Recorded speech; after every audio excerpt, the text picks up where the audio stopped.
I love it. I really do love it. Now, I'm not going to say that I don't walk around like a zombie, Yeah. because Been there. this wasn't even a complete, I consider an off weekend, one weekend that we're not having to travel somewhere.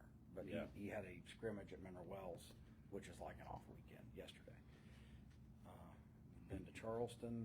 One where you don't have to spend a couple grand on hotel and food. and A travel. couple hundred at least. We were in Conshohocken.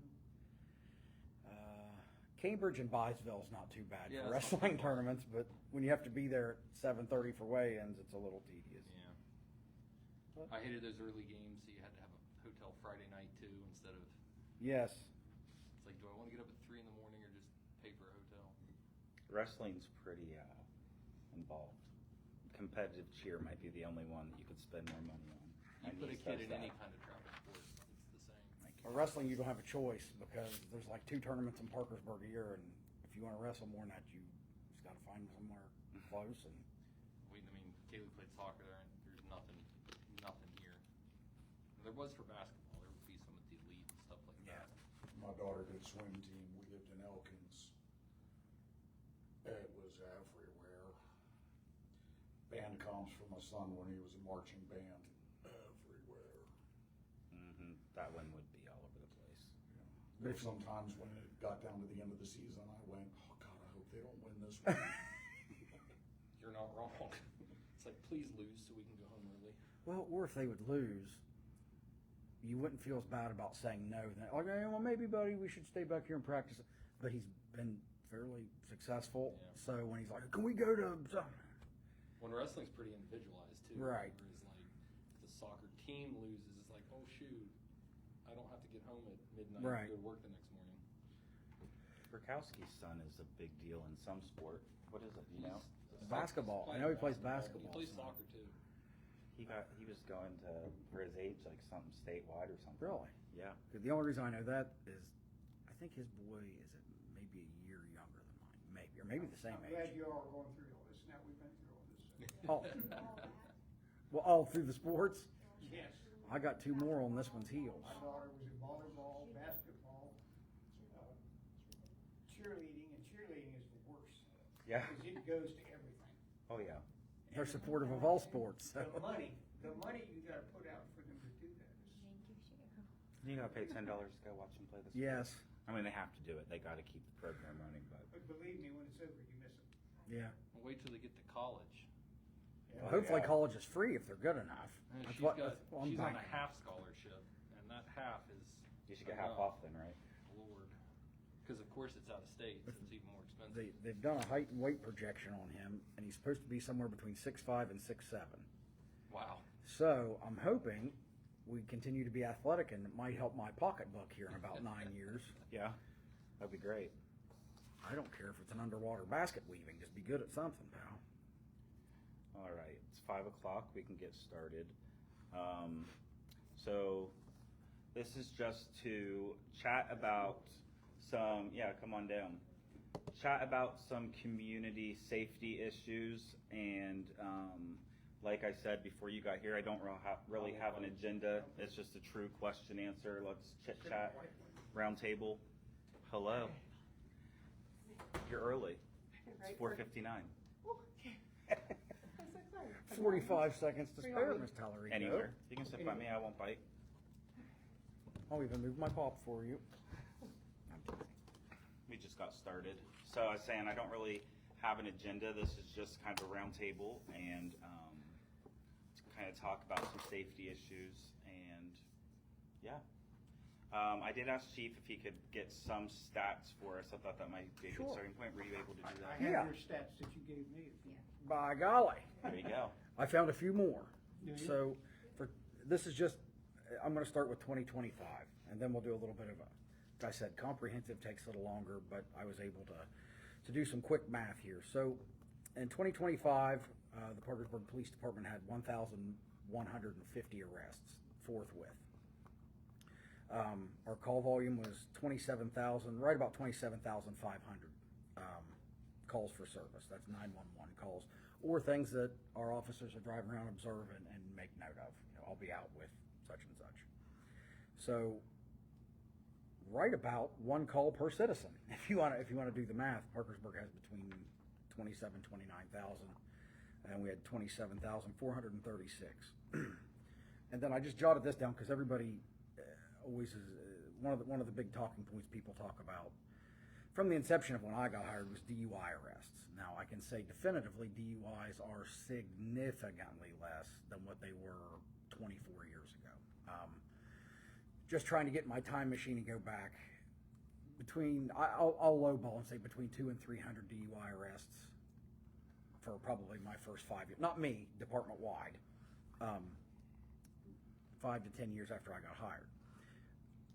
I think that's one of the true areas where, public initiatives and education has paid off. I'd like to give credit to Uber and Lyft, but I don't know that that's it. We've always had a taxi cab service. I think it's education. And just really, the group SAD, MAD, increased enforcement, because this past year we had 43 DUI arrests. The preceding year we had 45 DUI arrests. And in 2023 we had 42 DUI arrests. So for the last 3 years they've been tracking right about the same. Now, like I said, comparatively to when I first got hired, you would not see a number usually below 200, if I remember correctly. And I can remember guys getting 2 or 3 DUI arrests a shift if they went out and really hunted them.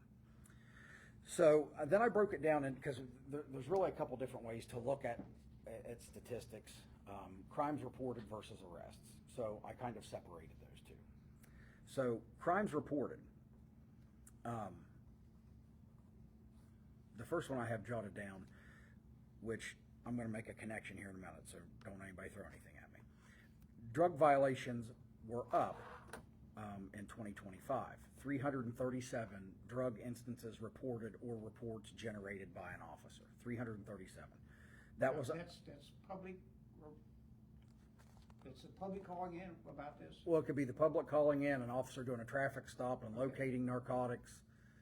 Anything that would generate what's called an incident-based report by one of our officers. So a crime relating to drugs, which generated a report by our officers. How many arrests out of those 337? Now, see, hold on just a minute. We'll get to that in a minute. You're I'm stealing. interested in the drug part. You're stealing my thunder. Okay, I'm sorry. But no, that's the part I'm going to connect here after a bit.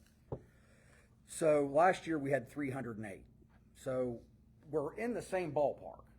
So I would be mischaracterizing it if I said our drug problem's going down. But I'm going to make that connection in a minute. 337 this year, 308 last year. So we're at least in the same parking lot of the ballpark. DV-related crimes are down this year, but once again, we're in the same parking lot. We had 143 reported domestics this year, 149 in 2024. So that's staying pretty close. I've jotted the same number down for pedal larcenies. Pedal larcenies were down. I can't tell you how many we had in 2024 because I have 277 for both. I believe it was 290 something. So pedal larcenies have went down. So let me elaborate on that a little bit. So I've always said Parkersburg is a fairly safe town comparatively. If you go, if you were to ask me what's the most prevalent crime aside from drugs, and I say drugs because, just in the human psyche, people are more worried about, drug offenses than they are pedal larcenies. That just when in the hierarchy. But if we're to take drugs out of it, property crimes is one of the things that worries me the most. My analogy always is, you're probably not going to get mugged bringing your groceries in from Walmart into your house. Probably not. Probably not going to get clunked in the head and get your wallet stolen. But if you leave your wallet in the center console, there's I don't want to say a pretty good chance, but there's a higher chance of getting stolen out of your car than you getting attacked and it's stolen. If you have a quarter laying in your console, you get your one. Well, to that point. So pedal larceny is any theft less than $1,000. So that did decrease by just a touch, but any decrease in the property aspect is a win to me because there's a lot of contributing factors to that. We can get into that in a minute if you guys want me to go into it. I don't want to. Quick question on the larceny part. Do you notice that, like in my neighborhood specifically, I'm 10th Avenue, Southside area, most of our crimes of, especially theft, is like, it seems more like crime of opportunity. 100%. Okay. 100%, So you noticed yeah. that? Is that like just my area, or is that pretty much city? That's kind of blanket now. Okay. I'll get into like breaking and enterings, just to skip ahead a little bit. That's another property crime, right? Last year we had 78 breaking and enterings. What a breaking and entering is, any entry into an unattached conveyance on your property. So if you have an attached garage and somebody broke in, it would still be a burglary. If it's an outbuilding, then it would be a breaking and entering, or a business would be a breaking and entering. So to your point of crimes of opportunity, last year we had 78 breaking and enterings. This year we had 50 reported, so we dropped 28, which, quite honestly, we're tracking in the right direction there. That all while we're having a reduction in pedal larceny crimes too, so our property crimes seem to be trending down. But back to what you said, the majority, not all of them, you know, sometimes you'll find people that cut a lock off an outbuilding or bust a window out of a car. What we found is, you know, a lot of times it's if the car door's unlocked, if there's no lock on the outbuilding, if there's no light over top of whatever structure that building. Bike laying in a yard. Right, things like that. So your average criminal is not, you know, I mean, yeah, you have some that will, you know, I'll call them career thieves, that they'll go out with their bolt cutters and they're gonna make an evening out of looking for copper. Sure, that happens. But the vast majority is crimes of opportunity, which in large part, no, I never paint with this broad of a brush, in large part has a nexus to the drug problem as well. And it's kind of a self-fulfilling prophecy of wants and needs. So we'll circle back to that in a minute too. And if I forget, hit me in the head with the water bottle. Sure. She will. Shopliftings, which is another, you know, property-related crime. We had 391 reported last year. We had 335 reported this year. Once again, it went down. We already covered B&Es. Burglaries, which is if somebody breaks into a house. Last year we had, this is I'm most thrilled about this, quite honestly. 103 burglaries last year, and well, in 2024 we had 103. In 2025 we had 58. So we're almost cutting it in half. Okay. So, you know, why are these numbers going down? I think there's a few different things. Education in regard to the substance abuse world, and whether it be court diversion programs after arrests are made, you know, there's one of a million things it could be. But I don't think, I guess my point is, I don't think we can say, oh, it's because the police are out here belly clubbing folks, or I think it's because we're making people attend classes, or, you know, I don't think there's any one thing. It's kind of a group effort, whether it be, you know, we have a magistrate court liaison, which, you know, I say he always walks around with a hard hand and a soft hand. His soft hand is people that suffer substance abuse, and their crimes show that pattern. He can introduce them into what's called the LEADS program, law enforcement assisted diversion, to where, okay, it's obvious they have some sort of a dependency. That's probably driving this crime. They go into the program that teaches life skills, you know, rehabilitation, accountability, things like that, kind of monitored by the court, plus the liaison. What's that called again? LEADS, L-E-A-D-S, it's an acronym for Law Enforcement Assisted Diversion. I think that plays a large part in it, because as before, and now this predates me being chief, this was,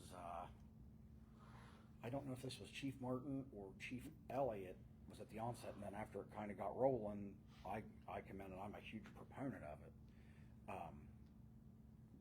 I believe the statistic was they kind of ran some numbers at magistrate court, and I don't want to get the numbers wrong, but they had one person that was out on like 13 or 16 active bonds, which means they were arrested one time, and then subsequently went out and violated the conditions of that bond 12 more times, never having the bond revoked. So there was no recourse for playing by the rules. I mean, it was a patent place, if you will. So that's another aspect of the magistrate court liaison. is that he'll check conditions of bond. Okay, this person was arrested, they own bond. Okay, blah, blah, blah, blah, blah. And kind of facilitate what needs to be done there, whether it's a higher bond, a bond revocation, the leads program. So it adds a little continuity there, and I'm a big supporter of that. So where were we at? Kind of went off on a tangent about magistrate court. What got us there? You were talking about that it decreased by 50%. Okay, why it decreased. So, the next statistic, you said you were here for the drug problem. So, let's talk about that for a minute. This is the biggest decrease that we've seen across the board in any other area of analytical data. In You know, I realize it from your numbers, but if that's decreased, how come the drug houses haven't gone away? because there's still a supply and demand issue. Let me get through these and then Okay, all we'll right. explore that a little bit.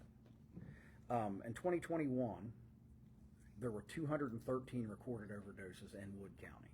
Yep. Well, I'm sorry, I'm not, in Parkersburg, not Wood County, just in the city limits of Parkersburg. 23 of which were fatal. In 2022, there were 180, 12 of which were fatal. 2023, there were 193 overdoses, 22 of which were fatal. 2024, 60 overdoses, so down from 193 the year before, 8 were fatal. And then this year, or this past year, 2025, 54 overdoses total, 14 were fatal. So once again, I don't think there's any one aspect that is curbing it. You know, down from 213 in 2021 to 54. I would love to sit here and say it's because we've arrested our way completely out of this problem, and if it wasn't for the Parkersburg Police Department, you know, this would be East LA. I think we have a hand in it. I'll get into those numbers here in a minute. But I think it's the education. I think people being willing to go to treatment as opposed to being obstinate and standoffish is a big help to that. I think what we already talked about with the court system, whether it be drug court and circuit court or the leads program and magistrate court, I think that's a big part of it. I think an aggressive drug task force is a part of it. I think community engagement is a huge part of that because, you know, you go back to 2021 where mid-COVID, people are holed up in their houses, and if they're anything like me, they're eating a bunch and playing video games. Other people have proclivities. And, you know, before the education, the enforcement, and the treatment, you were kind of bobbing in a sea of managing it yourself. And now a light's been cast on it. I don't want to say the stigma's been erased. You know, this is going to be super unpopular. I hope I don't offend anybody in the room. There almost needs to be a little bit of a stigma. Not that they're bad people, but it's not okay. You know, you need help. We're going to help you. So when I say stigma, I don't mean stigma reduction in regard to making it a social norm. I mean a stigma, it needs to be erased from, hey, you've got an issue, let's go get you some help. The same way with mental health. I think you guys will see that tonight during the Finance Committee meeting in regard to mental health, where we're going to make a leap towards what I call the gray area, where you have some people that suffer from mental health that does meet the threshold of you know, a mental hygiene committal or intensive inpatient treatment. Then you have people down here that are just depressed and don't want bothered by any entity. And then you have the gray area, and I think that's where the vast majority of us encounter loved ones, and, you know, maybe even at times ourselves, you know, where you're not in need of immediate intervention demanded by the state. You know, not everything can be a police issue. I will be the one to bang that drum the loudest. But at the same time, mental hygiene is a necessary component when somebody refuses that help. Tonight, they're going to talk about CIT, critical incident training, which I say covers the gray area, where we will have people that we can call if we meet somebody that doesn't need committed, but at the same time probably shouldn't be left alone, might be able to wait till the next day, or might need just someone to come talk to them that night. We'll be able to facilitate that. And I think that's kind of where we're at with addiction component too, is people aren't as afraid to ask for help. People aren't as afraid to reach out. I mean, our homeless outreach coordinators, they facilitate people being taken to treatment. That's what I was gonna ask, if the homeless coordinators might have had a hand in this Absolutely, draw. I absolutely. think so. I know Do you that, think- go ahead, I'm sorry. I was just gonna ask, do you think, I mean, you have boxes and places where Narcan is like readily available now. Do you think that could possibly be shadowing numbers that aren't being counted because of people not maybe utilizing the Narcan themselves or for a friend? I mean, Absolutely. just But thoughts. something else I noticed is, and I left the papers upstairs of all the things I didn't jot down, is on the paperwork I was looking at, what I noticed is on the paperwork, it actually notates how many of these instances Narcan was utilized on our response. And those numbers mirrored the decrease almost, that the decrease in overdoses themselves were. So Do we know how many, when Narcan's administered, how many of those people, like if that actually go to the hospital afterwards, or do they? I would have to aggregate those numbers from the reports themselves, because Okay. we I was do, just curious. if we respond, we Just see if indicate, it because was- people can absolutely, after they're Narcan and regain consciousness, they can absolutely say, not going. And One of there's, the complications he will run into with that is HIPAA, because people's privacy is still respected, even in a situation of overdose. He's not gonna be able to get 100% aggregated data, so don't expect that. Okay, I was just curious. But that's just a practical end of things that goes down to privacy. it does. Yeah, I was just asking because I didn't want to, like, I guess look at it with goggles on because it is so readily available. Are some of the numbers a little higher Well, because people I are? absolutely think that Narcan has helped, because, I mean, let's go back to, the 1700s when the flu was wiping out large portions of the community before there was Theraflu and medical intervention of any kind. It's the same thing. So once there's a type of intervention, and it can't help but, decrease the numbers. But I think coming down from 213 to 54, Oh, yeah. that has It's to phenomenal. have some other outside influences as well. So, like I said, the report I have does show that there's a steady correlation between the reduction in overdoses as well as the reduction in Narcan use. So do you happen to know if you end up going to the emergency room because you overdosed, is there typically a order that you have to get help, or no? No, they treat it like anything else.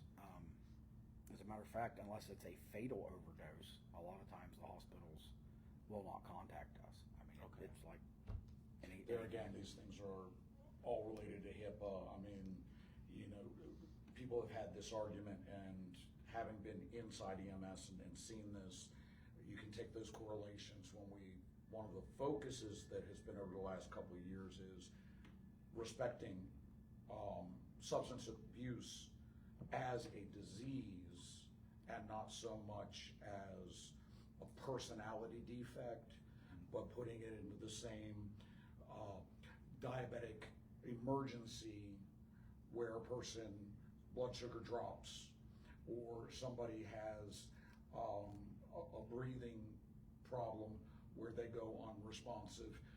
Where do I'm a smoker. I know it's a bad thing in the long run. I'm a health risk on that. Where does the intervention come forced to make me quit smoking versus, say, if this young lady over here. Smoking's not illegal, is it? But diabetic is not being illegal either. But what I'm But trying taking- to say is, if you use drugs, that's a choice that you make, knowing that it's illegal. But alcohol is Right. not illegal. Yeah, alcohol's not illegal. They Right. legalized that. But we have, Never gonna overdose you and it's you know, illegal. we have a lot of cultural disagreements over what is a recreational thing. I mean, you're of a generation that grew up with reefer madness, where one marijuana cigarette was gonna turn you into a raving lunatic. And now we know that marijuana has been kind of overplayed. Heroin, yeah, no, that's a whole different game. but some other things, But but, it's a choice, if a person makes. well, the- addiction is not a choice. Addiction is a disease. Well, addiction is because of the choice they made. Well, addiction is a disease. Opiates can rewire your brain, and I know it starts out as a choice initially, but even from the first time, depending on your genes, your genetics or whatever, your disposition to it, you can pick up the addiction like that, and then you don't really have, Well, you're not in the driver's seat anymore. I was a smoker. I quit, how many, 40 years ago, 35 years ago. It's a hard thing to do. Oh, yeah. You gotta be determined, you gotta have the willpower, Yep. you know. Oh, absolutely, But, with anything. you know, the whole problem I have with this stuff, I don't use drugs, my wife doesn't use drugs, none of my family use drugs, but I'm a victim. I'm a victim. Oh, absolutely, you are a victim from it. Because there's a drug house in my neighborhood, and it affects me and my property values. And it appears as if the police are powerless to do anything because of all these laws protecting these people. See, that's where I would love to see at the state level to where we actually acknowledge an overdose like it's a suicide attempt, and do a mandatory hold on Well, and them. that's kind of where my question was going, is I'm curious, because I've heard stories of, well, you know, I'm going to rehab, court ordered. I just didn't know what got you to that level. I didn't know if it was an overdose or obviously other Most of those are qualifying like, you factors. said, diversion programs. Diversion programs, and occasionally a judge can intercede. That's nothing really on a police level that we can, you know, unless we go to the prosecutor and we have input at sentencing, say, hey, I think they need rehab. A lot of this has to be done at the legislative Right. level. Correct. Yeah, Higher that's, than that's here. what needs to be done, this Yeah. city needs to get together. there's one thing- I don't know if you can make ordinances to help the police, to help the neighborhoods, I mean, To a point, we can't supersede state or federal laws. It's hard to out-ordinance the Fourth Amendment of the Constitution. And we had a very long but it's conversation. illegal. It's the It's whole illegal drug to run a situation drug house. is very difficult because, as you were explaining to me, and maybe you can explain that to us, it's like when you know that this house is a drug house, you still can't just stop by and bust in the door. No, Correct. There's- No, I realize that, I realize It can, that. it's very, But, you know, he's told me about reasonable suspicion and probable cause and all this stuff going on down the line that doesn't do a thing for me in my neighborhood. And the thing with forcing people to treatment, that's ideal, but it doesn't help. I was gonna Because say, you bring can drugs force in. somebody over and over and over, and until that want or desire is there, Right. they're gonna do good when they're in the maybe, when they're in the program. But the second they walk out, they're gonna do exactly what they went in there for, because you've gotta want it. Not You can send somebody to prison 10 times and it does nothing for them if they have no desire to change.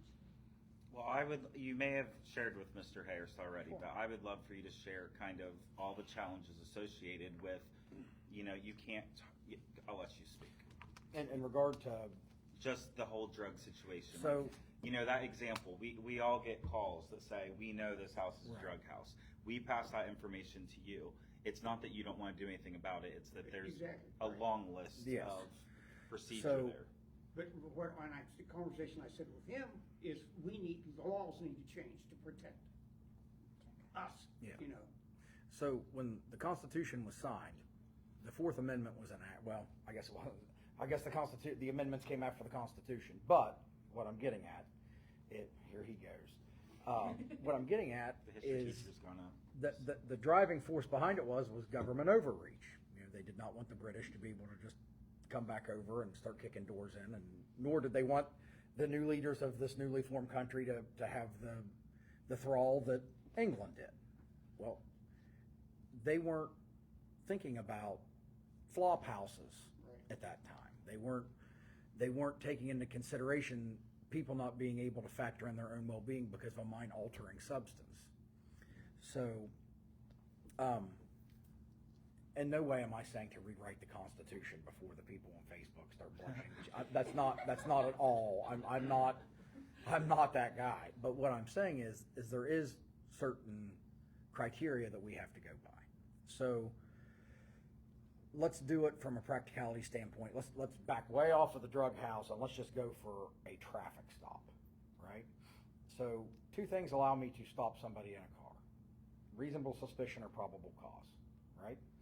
So reasonable suspicion would be if I got a call that Sheets just got robbed. It was a red four-door car that had a sticker in the back window. Didn't know year, make, model. They just knew it was a red car, 4 doors, had a sticker in the back. Within an appropriate time frame, I see it at a place that car could have made at a that certain time frame. I'm allowed to stop that car on reasonable suspicion. Think, okay, kind of matches the description, leaving the scene of a crime. Let me stop, and I'm allowed to detain that person long enough to investigate to see if they're a party to the crime. If they are not, immediately have to let them go.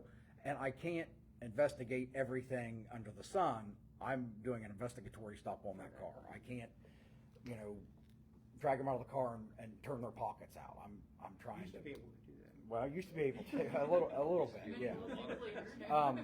Then you have what's called probable cause for a stop. And it's akin to reasonable suspicion. So if I'm driving down the road and that same red car with the sticker in the back window is leaving its lane of travel, 2 or 3 times touching the center line, I pull it over, and then when I walk up to the car, I get hit in the face with a plume of what smells like alcohol. The driver's eyes are glassy, bloodshot, slurred speech, fumbling around for the driver's license. Guy might be drunk. Get him out of the car because of the Pennsylvania versus Mims, won't get into all that. Case law says I can get him out of the car. Run them through the 3 standard field sobriety tests. They fail the tests. I then have probable cause to effect an arrest. So, going back into where we're at, the same threshold to a large degree exists for entering a home. We can't just have reasonable suspicion. We have to have probable cause, which that threshold is higher than reasonable suspicion. Just what's probable cause on a drug house?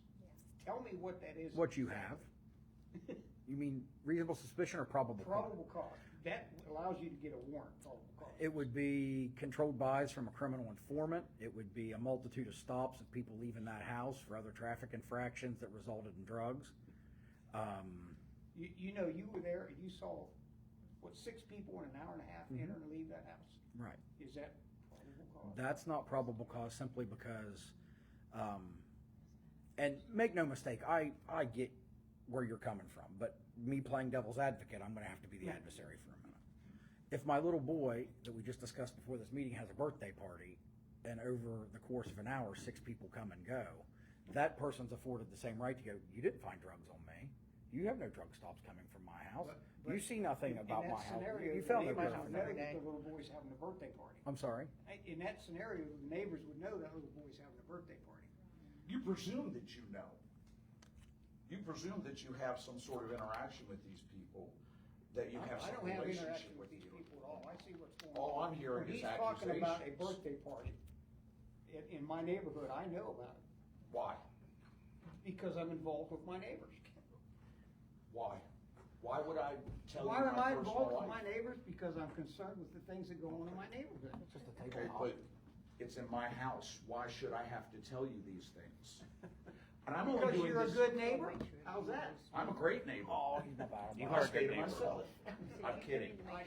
But I know, But you see that- where he's going. that No, that's clear. I'm playing devil's advocate. I know. I that's appreciate the it. line that we have to follow, because like we talked about, on a presumption, if I was to fill out I can fill out a search warrant on anything. I mean, if I was to fill out a search warrant for that residence and put in there that over the course of an hour I watched 6 people come and go, I would take that to a magistrate or a circuit court judge, and the first thing out of their mouth is going to be, well, what leads you to believe it's drug related?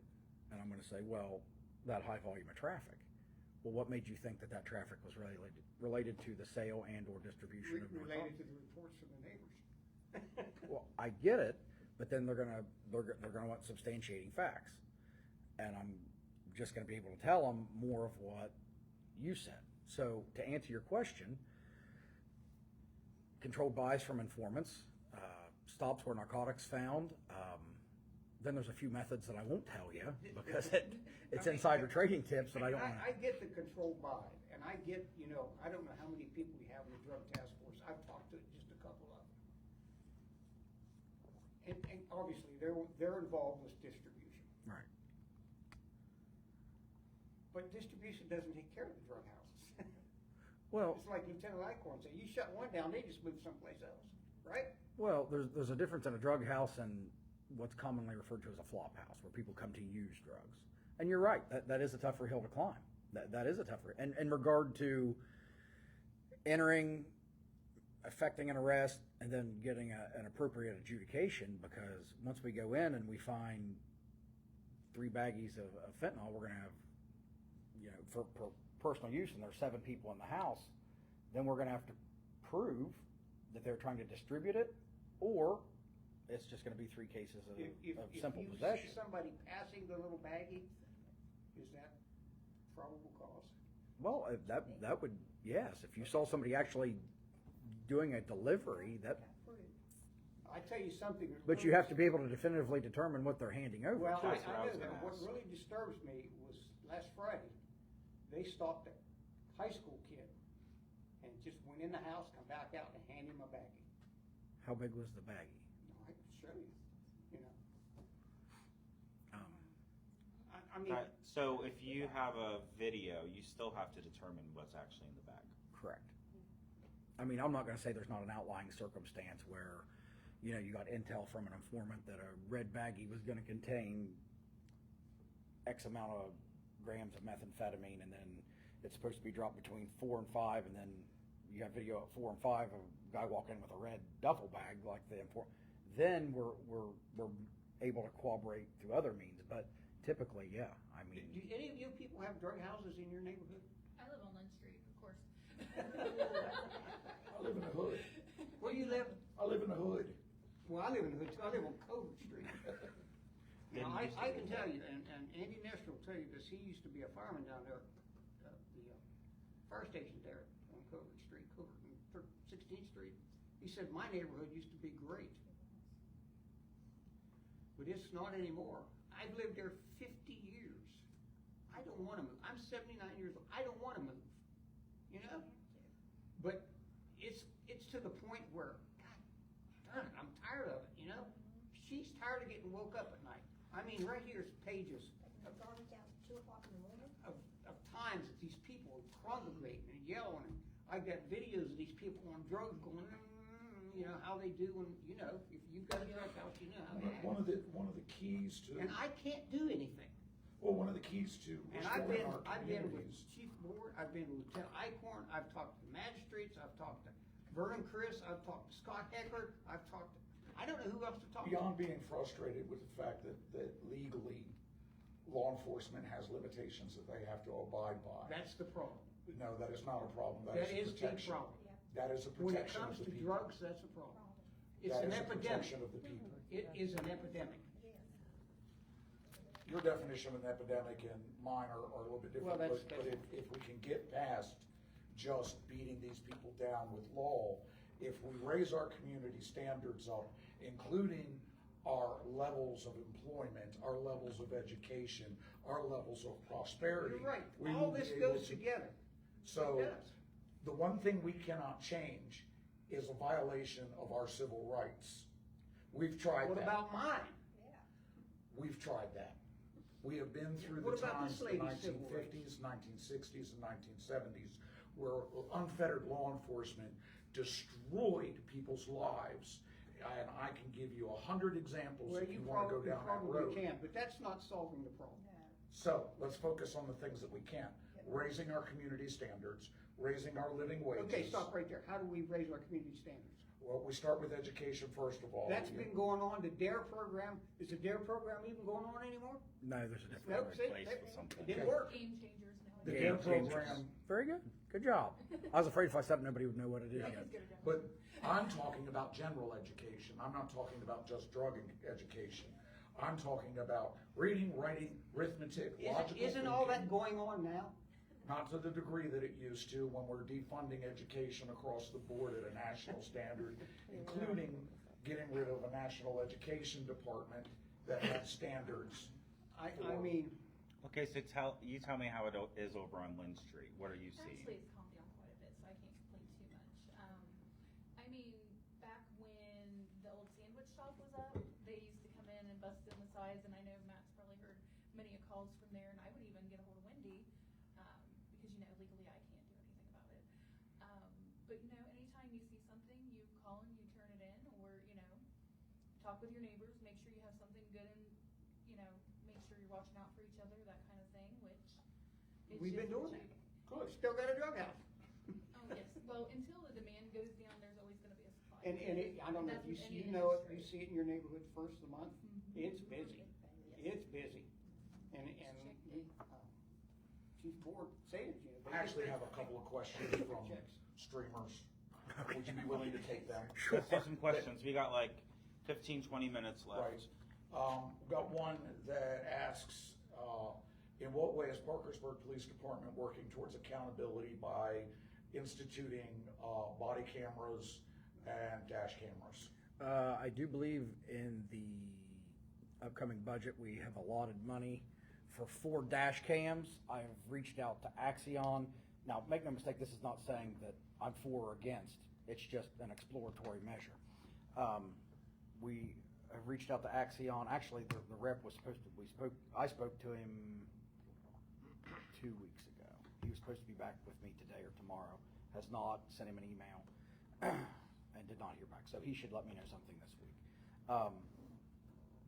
To that point, let me say this. Everybody thinks the police don't want body cams because they don't want us to know what we're doing.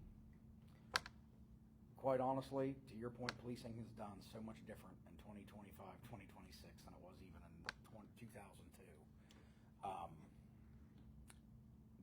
Watch me.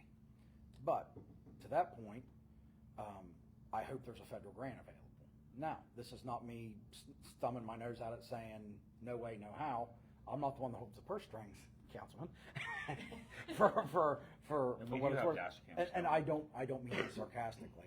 What I'm Well, saying I is, think we're moving in that direction. We're moving in the right direction with that and exploring options Right. to Axiom. Everyone's on board for dash cams. but But there are grants, or at least were. a lot of them have dried up. Federal grants, I don't know, but, you know, I would say this. I am a firm believer in fiscal management to the best of my ability. That doesn't mean everything that I want, I get. That doesn't mean everything that I want, I need in the eyes of everybody. That doesn't mean everything that I don't think is necessary, I'm gonna thumb my nose to. You know, this is a discussion. You know, with the, how do I word it? Because as soon as I give my department a pat on the back, something stupid will happen. But use of force complaints is not something that is prevalent at the Parkersburg Police Department. Impropriety is not an allegation that is often at all levied against the Parkersburg Police Department. You know, if this was ramparts in LA in the 70s, then I want them hooked to their forehead, their chest, and their elbows because we're gonna root it out. But when you're dealing with a pool of money, I have to facilitate our needs, and then we circle back to our wants. Now, if the community wants body cams, and there's a way to facilitate it, I don't know, I mean, who in here would want to go to work with a camera strapped to their chest every day? I don't think anybody would, but at the same part, that's become somewhat of a nomenclature in law enforcement. You know, everybody's got a camera anyway. Right, You know, right. I mean, And if they don't have one in their hand, there's one on the side of the building where you're making the arrest. It is what it is. But when I'm doing my budget's approximately $9 to $10 million a year. And there's just a small part of it that I actually influence when training, travel for the training, equipment, uniforms, things like that. There's a lot that's already pre-budgeted by finance just to cover, daily, yearly operation. If you're looking at $500,000, $600,000, that's a hunk. And if that means we can't get new ballistic vests, if that means we can't get body armor for the SWAT team, clear down to stickers for kids at community events, which to your guys' argument, I think one of the biggest arguments to help shape the future and uplift is, I call it a burn line between the way things are now and the way things are in the future. And I think the best way to do that is to reach kids. I'm not ignoring your question about body cams. I just had that fleeting thought. So when a kid lives in an abusive home, or a home with a lot of substance abuse, their mind gravitates towards that being the norm. It's okay. A lot of those inhibitions that some of us grew up having because we didn't have addiction in the home or abuse in the home are erased and it becomes normalcy. I think that burn line has to be created through whether it's community events, whether it is through local law enforcement befriending kids. I mean, not taking myself on a victory lap. I just went and read the guy on elementary. We have the dare car. I mean, that's just one little nugget. But you have to take away the stigma of what normalcy is comparatively to what they see. I think, but I'm getting off on a side tangent there. But like I said, you know, But yeah, that is true, because I mean, back when I was a kid, it was very rare to see another child in school or see a child in school that was in foster care or anything like that. And I'm not saying foster care is all about the drugs or all about the parents doing bad or anything like that. But now we have where the children know multiple children. Right. And they assume from their perception, from their lens of what they've dealt with, of what's going, you know, what happened there, what happened there. And I mean, I feel like definitely reaching out to the children, but I feel like, you know, and I know that we do have the education and the help, especially with the shelters. No judgment there, but it's an all-around aspect, like you were talking about, hitting it from different Right. avenues to try to get to the point where there is less desire. Right. So there is less supply coming in, so there's less issues out here. I would love to know a breakdown by the months of the numbers, and I know you probably don't have that handy, but where the shelters, there was availability like 24/7. I'd like to know if that influenced any of the crime going down. Me Because too. my kids left my back window open to my car right there on Lynn Street, and I had a laptop in plain sight one night, and nobody touched it. And I'm not saying anything negative there, but let's be real, you know, but it happened to be a night that the shelters were open, and so there were less people out on the street. Now that the warming stations have closed up pretty much overnight since it's above freezing, now I'm hearing people back out, you know, it's almost like the springtime call, everybody out screaming, yelling, all hours And of I the can night. tell you, the warm weather and at this house over there, they are going to be in there. So well, I- and It's that, gonna be to your continued. point, crime is generally pretty relative in relation to the weather, whether it's because of the shelters or just crime in general. Oh, yeah. So, including myself in this, human beings are like bugs. Are you saying they're fair weather criminals and don't want to be hardcore and come out? Yes, That's if, exactly right. if it's cold, then crime usually goes down. What was it, Mother's If Day it's of nice the weather, Police? then you'll see your call volume. I mean, especially during the summer. I mean, the road guys, I mean, they're bumping from the second roll call ends till the end of shift. But your one big, huge sigh of relief occasionally is when there's a really bad thunderstorm. And if it's raining really bad, your call volume will get cut in half. You come to work, you're like, it's raining! Thank God we answered 110 calls last night. It's raining today. So it's kind of relative with cold weather, rain, things like that. I just wondered if, because there was shelter available, and I know some of the shelters will even house them regardless of what kind of shape they're in, as long as they're not belligerent and abusive. I'm not going to say it doesn't have an effect. I'll just say I've not seen a marked effect regarding that. So there's a lot of different things that definitely help affect things differently. Mine was, and people laugh at me, they're like, I just talked about crime of opportunity. I've had 8 bicycles like climb my fence was locked, climb my fence, come get it, lugging them over, stolen for years, just constantly, every year was new bikes. Yeah. Until I built a blessing box. I fed them. They don't steal from my yard. I've left things lay out. I have a blessing box in my front yard. I have a community garden in my front yard that people are allowed to go in. And when they want something, do you know what they do? They knock on my door and just ask. So I mean, there's certain things that I think do dictate things. So I want to. This is about that building of communities. Yeah. So I want to speak on something that you said earlier. You said that some people it's the normalcy. So I grew up in a household of addiction my entire life, which in turn turned me into an addict for 19 years. And until I got out of that environment and realized that there was something other than what I was in, did I realize that it was possible. I knew about the treatment facilities. I went to 17 of them, they didn't work. Because I went right back to the same thing. So until I realized, like, there is a possible way to get out, was I able to? So I think that's, starting there is changing people's normalcy. Right. That's a huge There's something thing. that's come out, and you talked about all these treatment centers you've been in, Senate Bill 231, I talked to you about this. These recovery houses now are supposedly only going to get paid by results. Yeah. Okay? So if you go into a drug recovery place, you have to complete the program before they get paid. So I think that's where it comes in. You can go as many times as you want and complete them as many times as you want, but if law makes you go, CPS makes you go, if all these side places make you go, it doesn't matter if you complete it. It's if you want it. But what we were hearing with the drug recovery places in Parkersburg, some of them, people start them up and they just walk out the door. Yeah. You know? Yeah, that's And, true. and we're still paying these people. And I believe that, I also heard on a state level, they're trying to change it to where, correct me if I'm wrong, this is what I was told, that the treatment, so the facility that they're going to, it's not budgeted in if they fail the bus ticket. That's a hot topic.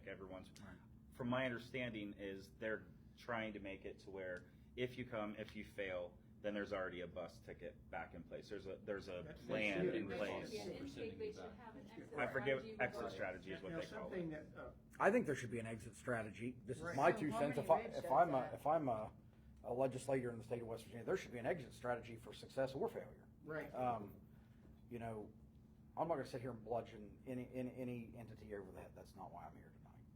But if you were to ask me truthfully, have some of the treatment facilities not been helpful to this community? Sure. When you have people brought from, you know, the region, Pennsylvania. I mean, last year our homeless outreach coordinators, now not all because of drug treatment before Facebook bludgeons me over the head again. I believe it was 46 of the 50 states and then one from New Zealand. Yeah, I mean, New we have a lot of people brought here and a lot of them for drug treatment. Now, success, failure, regardless, when you're done and you're from Silacuga, Alabama, and you're standing in the middle of Market Street and you don't know anybody other than the 3 other people that got discharged that day and you don't have $5 to your name, that's a problem for everybody. Yep. Yeah. Because then it goes back to our property crime. State couldn't Then- stop on the And then it Mockingbird explodes the right homeless then. And one It thing you explodes the said to homeless- me was they're trying to increase the number of beds in Parkersburg now? They had tried that in the legislation. We had, actually, That that did was not something that came pass. out of Woodcut. No, it did not. Okay, that wasn't passed. We got it capped here because at one time, Parkersburg, I believe, it was either 29 or 30% of all treatment beds for the entirety of the state, right here. So if you were from Berkeley County, there was a good chance if you were going to any type of rehab, you were coming to Parkersburg, West Virginia. And like I said, they dump them out in the middle of Market Street or Route 2 North.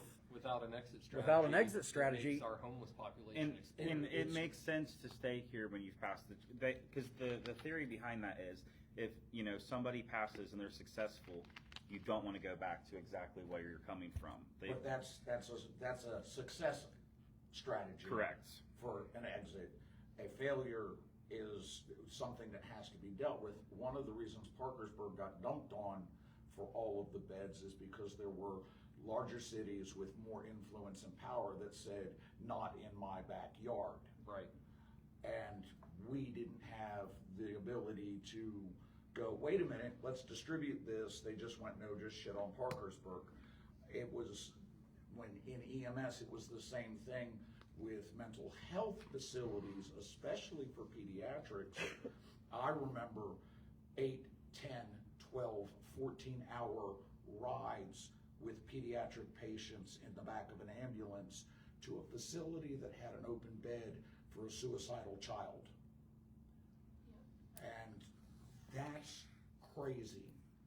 The longest one I ever had to take was from Elkins, West Virginia to Portsmouth, Virginia. The longest one I know about, because I was heavily invested in the child, because of his developmental disabilities, he went from Clarksburg, West Virginia to mid-central Florida for the only bed that specialized in somebody with such high developmental disability needs. Well, So go ahead. here and again, it's been a lot of, oh, we want all these things to happen, but we damn sure don't want it in our backyard. Anywhere but my neighborhood, because it's going to affect me. And until we realize, personally, this is my philosophy, until we realize that we're all in this together, ain't nobody getting out of this life alive. And until we can look each other across the fence and smile and respect each other no matter where they are in their station in life, we ain't getting anywhere. And I'll say for the success stories, I mean, a large percentage of our volunteers out here have come out of recovery for the positive. Look at Recovery Point. Oh, Recovery you Point know, does it. Look at, you know, the Genesis houses, Amity, all of those, Fellowship Home. A lot of success We with have faith-based. quite a blessing in That's that right. direction. Which I think that goes back to, I'm just gonna say it because it is who I am. I think that goes to the heart change. The heart change, the mind change, the want change. When you That's add the only faith thing that into changed it, for me. it shows them a different type of lifestyle, different avenues. So, I mean, I And that's a I long see road. that. It You know, is. that's why I was thinking when you guys were having your conversation, it's like, most of the things that are gonna help us, it's not a short-term thing. No. It's, Well, and it's not something that you can legislate, and it's not something, I think there's some middle ground between what you both were saying there. Well- There needs to be education, there needs to be community involvement, There needs to be some more on the state But- level. but and the there- legislature also needs to do They some need to more. help too. There need to be some laws. It's finding that balance that is give the hard part. These people over here, our police departments, like I said, I mean, Well, I mean, with the numbers going down and everything, the thing that, the consensus that I've heard through this has been, you know, just simply that it is not a one-size-fits-all. We know No, it's you're not that right. way with anyone. You're right. It's not a one recovery place. It's not a always faith-based. I mean, I have my own, but some people reject that and they don't want to be anywhere What near works it. for you might not work for someone else. Exactly. And I think that's why these are so important, is to have the discussions and see where everybody's kind of at and everybody working together, building up communities, education. I think it takes all of when us. the city You know- invests in these long-term Yeah. things. Something one we thing started. I've seen over the years, I used to hold on, go to one neighborhood second. watch meetings all the time. Something we started doing, what, 3 months ago with the grade schools? We've had, I'm sorry if I stepped on your. No, you're fine. We've had police officers in junior high schools and high schools for, well, high schools for 23 years. Lambiot came the year after I graduated. Junior high's almost as long. So now we're using COPE dollars. Okay, we'll wrap it up here. We're using COPE dollars to put officers in schools for a few hours a day in grade schools. Not for enforcement. Are we gonna have more meetings, or is this it?